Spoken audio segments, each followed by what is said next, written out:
I want to thank our reader and Karen Drucker and our music team for the great music today. And we're continuing our journey through Living Untethered, concentrating today on part 7, Learning to Let Go. And that includes chapters 30 through 34, Techniques for Freeing Yourself, Low-Hanging Fruit, the Past, Meditation, and Handling the Bigger Stuff. In this section of the book, Singer stresses that life is continuously changing.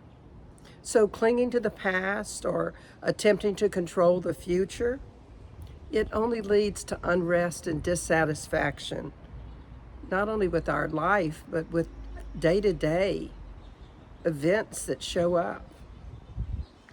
Genuine emancipation requires us to accept the flow of life and learn to let go of control. What a concept, right? Anyone feel like they need to be in control of their life or their destiny? Whatever is going to happen today or tomorrow, I know I like to be in control, and that desire often has me suffering. The good news is that Singer provides us with a number of practical techniques that we can use to learn to let go of control. But first, let me give you your question for the week.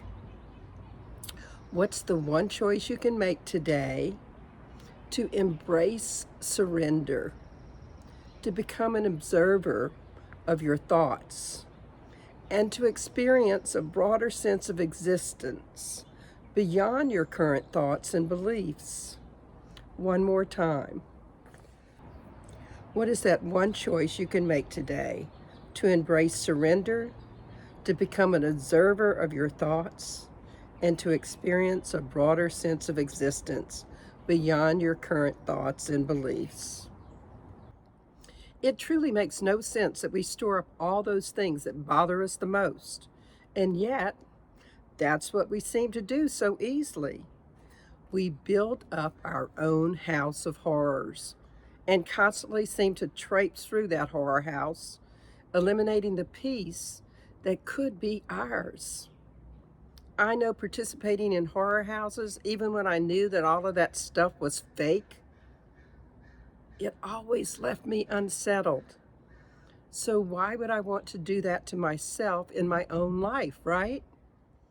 To avoid living in that house of horrors, it's truly important that we learn to embrace surrendering.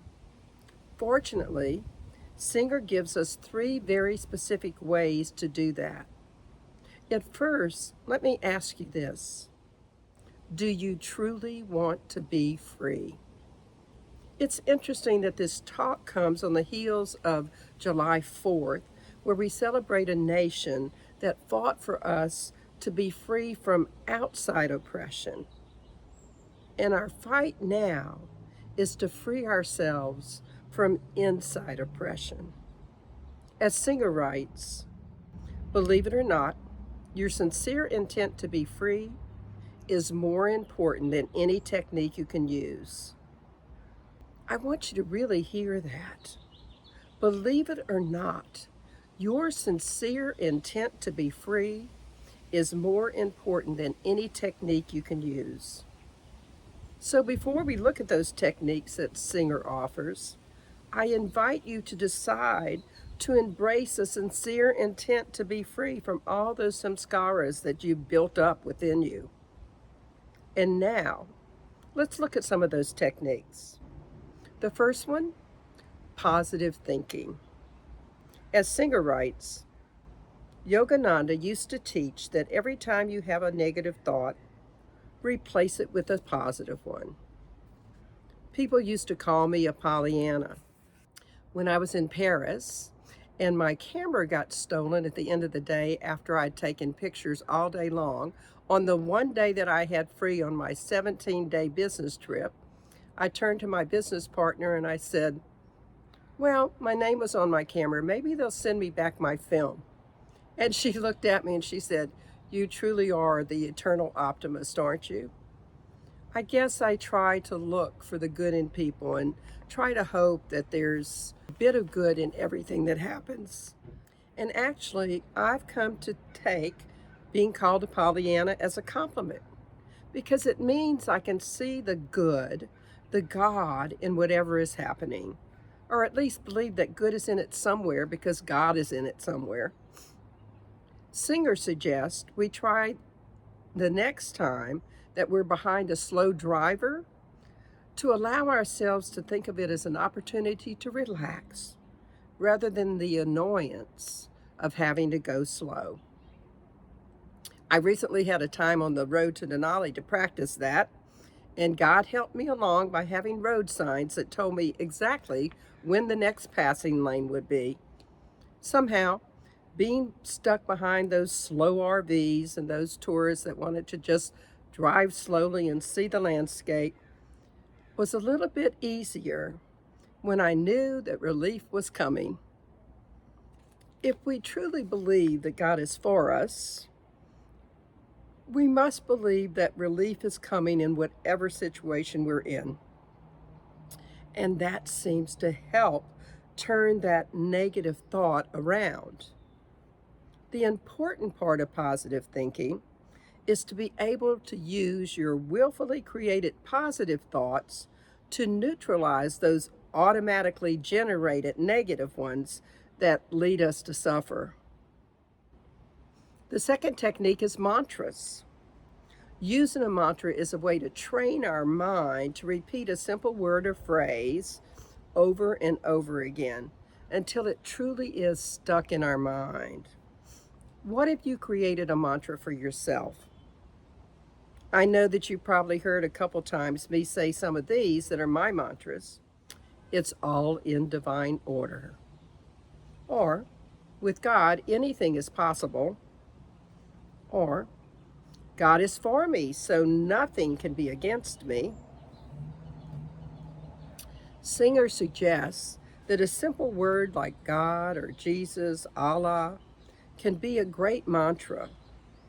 But of course, you have to install that new mantra.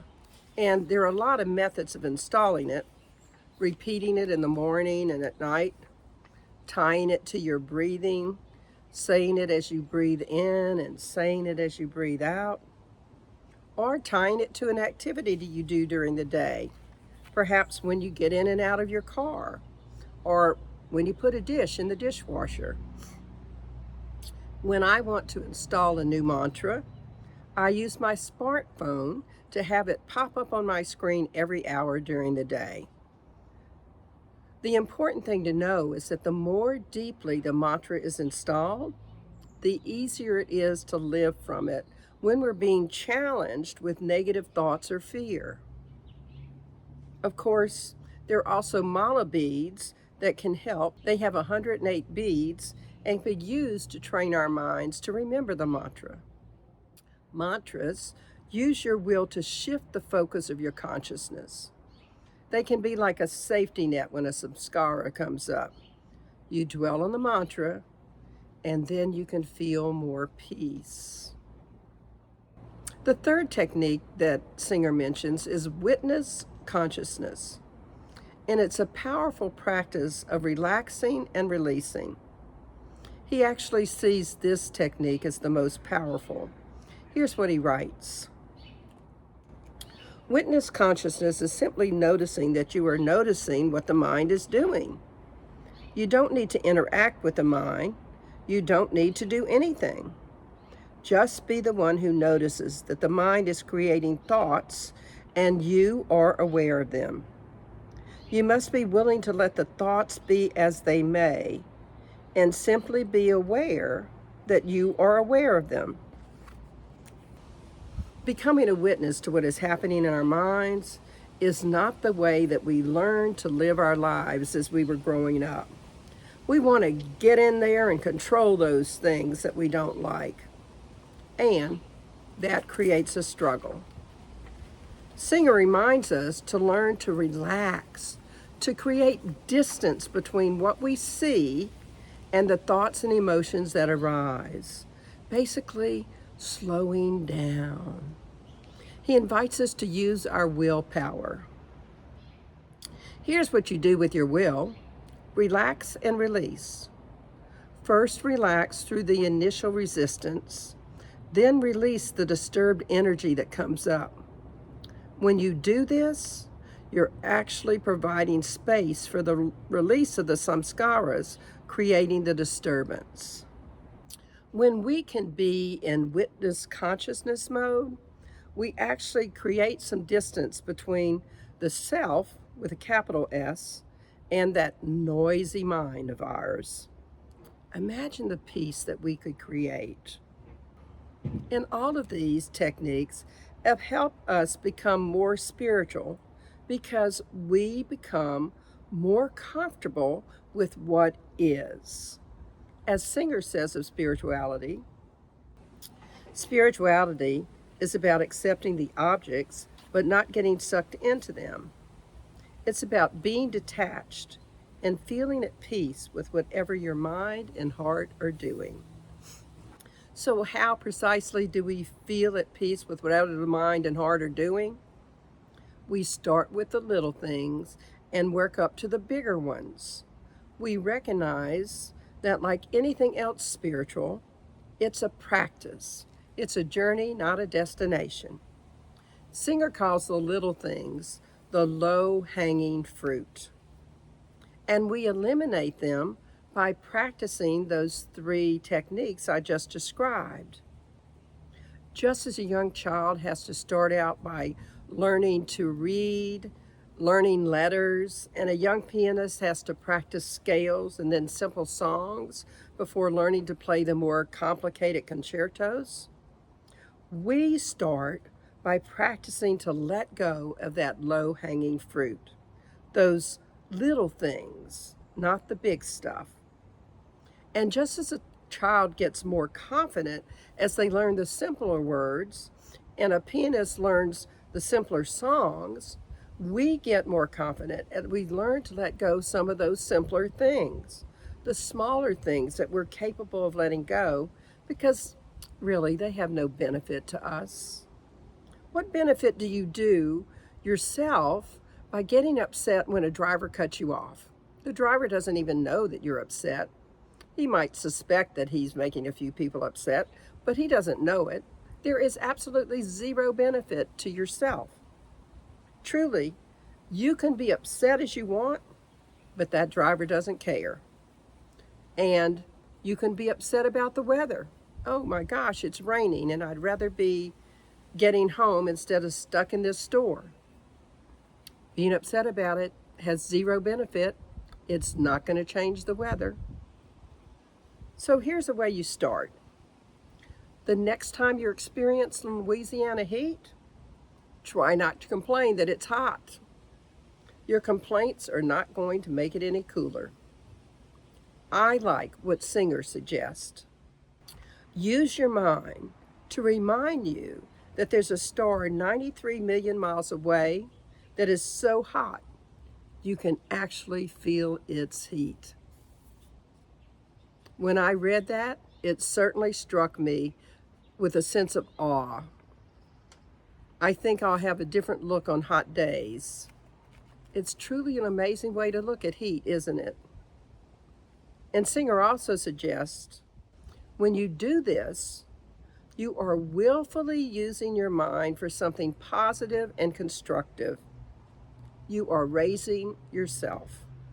True, there's most likely things that we're going to complain about, and we don't need to deny the traffic, the bad driver, or the heat.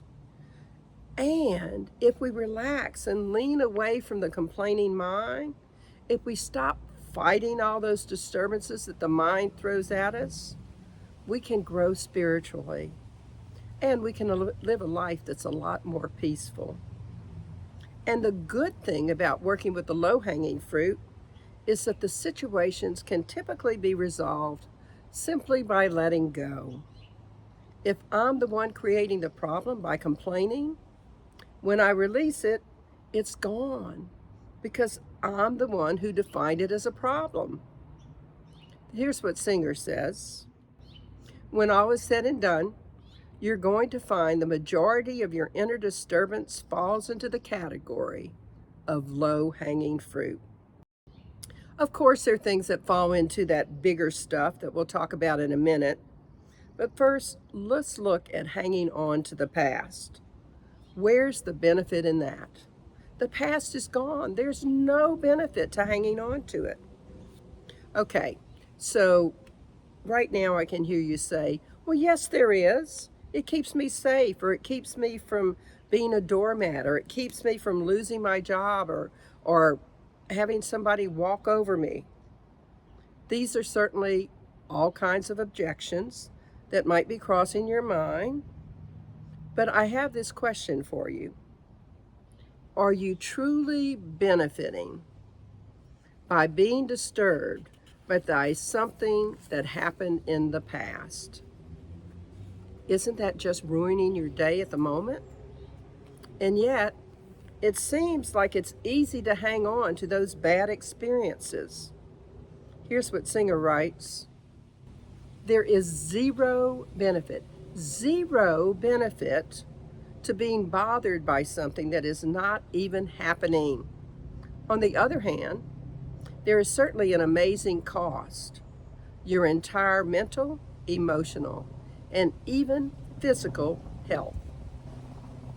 I certainly want to have mental, emotional, and physical health.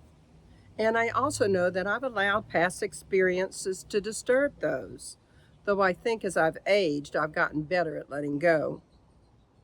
What if we could just experience what is happening now and learn from it rather than hanging on to it? If we learn from it when it happens again, we're better equipped to handle it. Once the child learns to read or the pianist learns to play the piano, they're better equipped to read more difficult books or play more difficult pieces. So let's learn to deal with the past so we can be better equipped to handle the future. Here's how Singer puts it. The past blockages will come up on their own on a daily basis. And when they do, let them go. There is no game here. It's quite simple. If you want to see what is really out there, you need to get rid of your inner issues. I guess the real question is whether or not you're ready to let go. Are you truly ready to live your life by ridding yourself of your inner issues? Because Singer tells us, you feel when something starts to bother you. If you want to grow spiritually, that's the moment when you do the work. If you work on yourself, you're going to create a beautiful place inside to live. We do feel when something's starting to bother us. We all have our way. Sometimes it's a slight stomach ache. Sometimes it's a tightness in our throat. Singer goes as far as to say a very important spiritual practice is just to be able to look back on our past and say, thank you. How many of us can truly do that? I've learned to love my past, yes, even all of it, because it's made me who I am today, and it's given me the strength to face the things that are put on my path. Perhaps we might all want to engage in a mantra, something like, I love my past for who it's made me today. What would your mantra look like? Think about that for a second.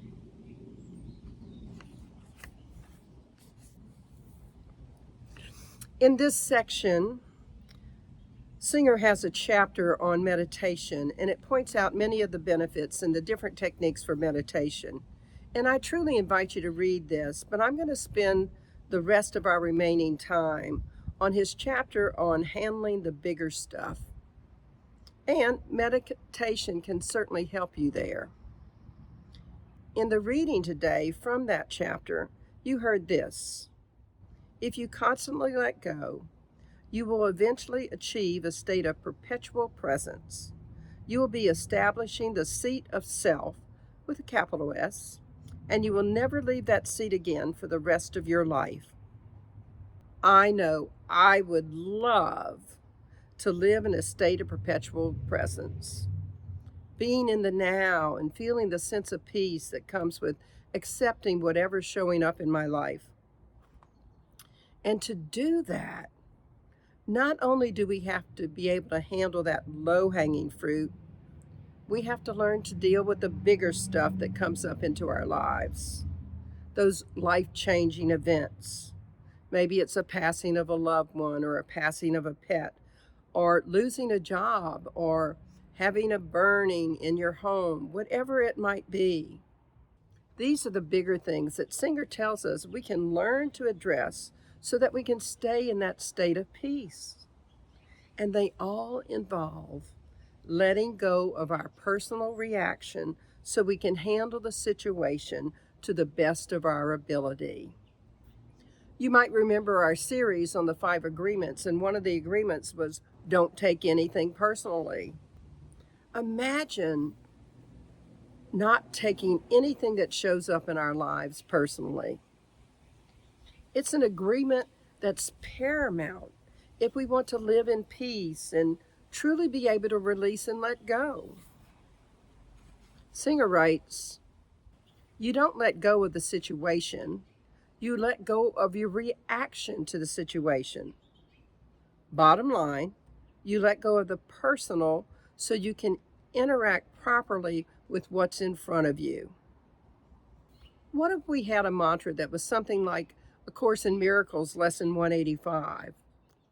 I want the peace of God. The lesson tells us to say those words is nothing, but to mean those words is everything. When we learn not to take things personally, not only do we release that ego part of us that wants to be in control, we also have an opportunity to let go of sorrow and embrace heaven on earth. That takes an awareness of looking at every situation of our path on earth as a gift from God, especially those ones that seem like the big stuff.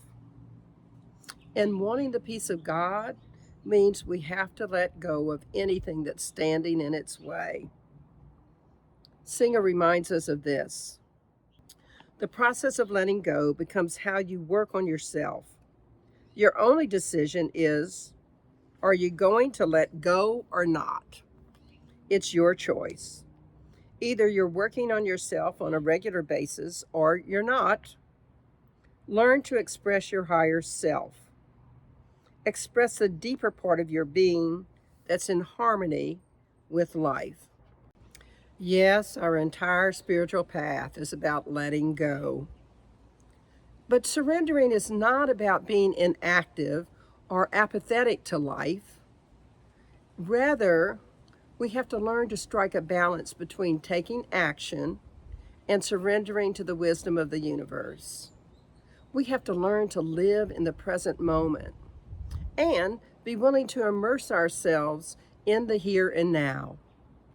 When we anchor our consciousness in the present and let sensations come and pass without resistance, we can have great emotional healing and a deeper sense of inner quiet and resilience.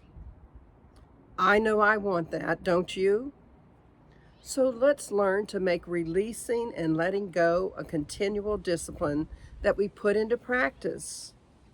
We can use positive thinking, mantras, witness consciousness, meditation, and most of all, we have our desire to have that peace. So let us once again repeat the words of Singer that are the essence of us learning to live untethered. The actual flow of love has to do with you and your heart. It has nothing to do with anyone else. So let's release the fleeting nature of the self with a little s and let go of attachments and judgments, taking things personally. And then we can experience a broader sense of our existence, of our higher self with a capital S, an existence that includes inner peace and clarity. Singer tells us, you can truly be free of your past. That's what living untethered means. It means to let go of yourself, to transcend your personal self, as Buddha taught, to die, to be reborn, as Christ taught.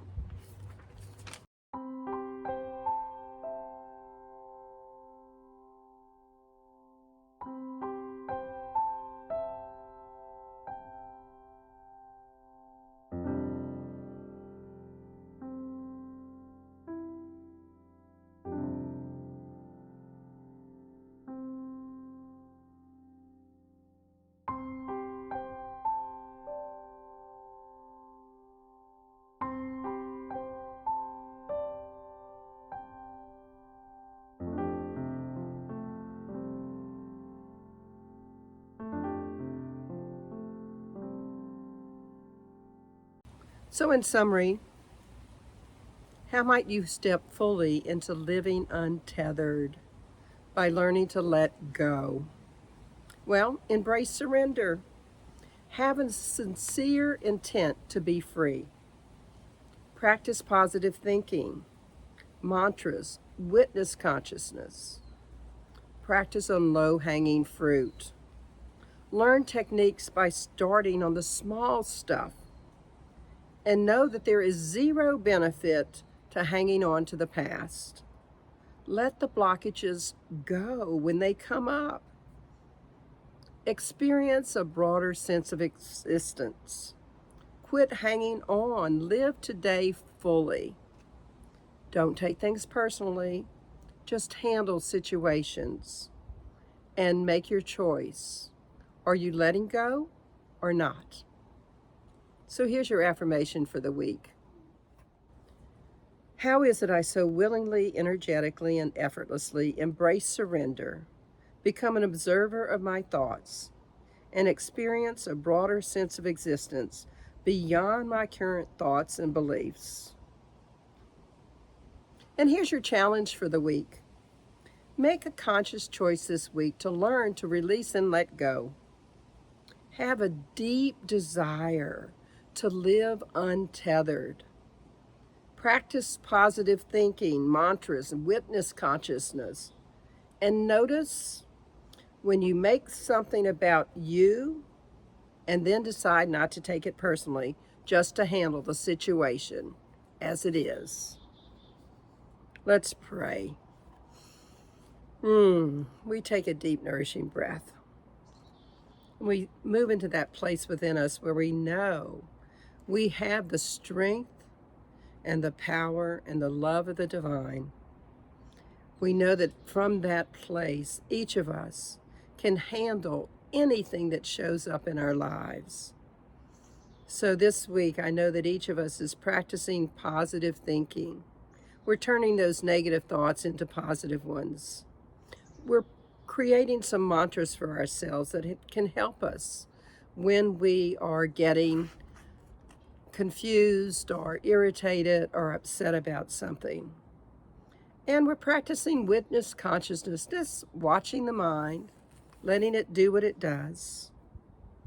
And as we do that, we are learning to be more in the state of living untethered.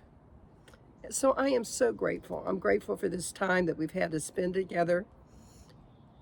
I'm grateful for the opportunity we have to remember that it's our intentions that have so much power. And it's from this gratitude that I release these words into the law of mind, spirit, and action, knowing the truth. They've already been done.